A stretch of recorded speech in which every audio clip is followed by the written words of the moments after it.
Thank you, Mark. The CEO of Feeding San Diego was in Washington, D.C. last week. He was testifying before Congress on the growing problem of food insecurity among veterans and military families.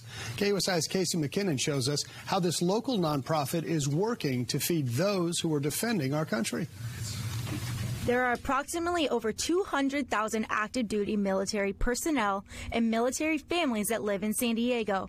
That's 7.6% of San Diego's population. Most of those families suffer from food insecurity, meaning they lack access to fresh and healthy foods to provide for their family.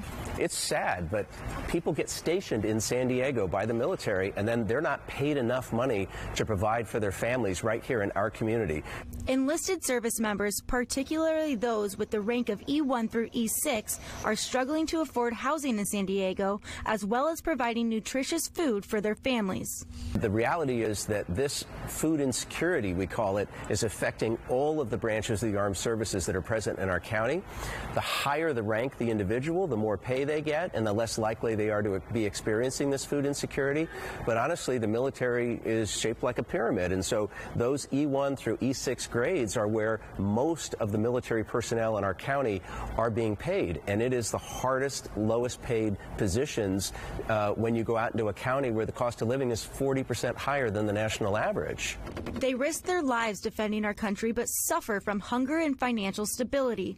The CEO of Feeding San Diego, Vince Hall, testified before Congress on this issue. It falls to organizations like Feeding San Diego and Feeding America to close this significant gap between what our heroes have and what they need to provide for their families.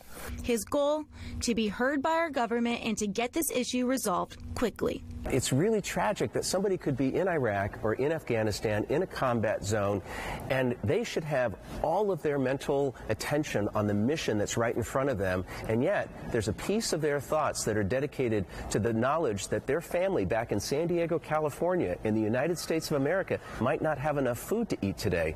The Feeding Heroes initiative was created to make sure every service member, wherever they are at in the world, knows that their families here in San Diego are taken care of while they are away, fighting for our country. If you want to get the truth about what active duty military families are dealing with, what veterans are dealing with, you've got to go talk to them. You've got to listen to them, and then you've got to craft solutions, because it's inexcusable that charities like Feeding San Diego have to perform this role. The U.S. government should be taking care of military personnel and military families.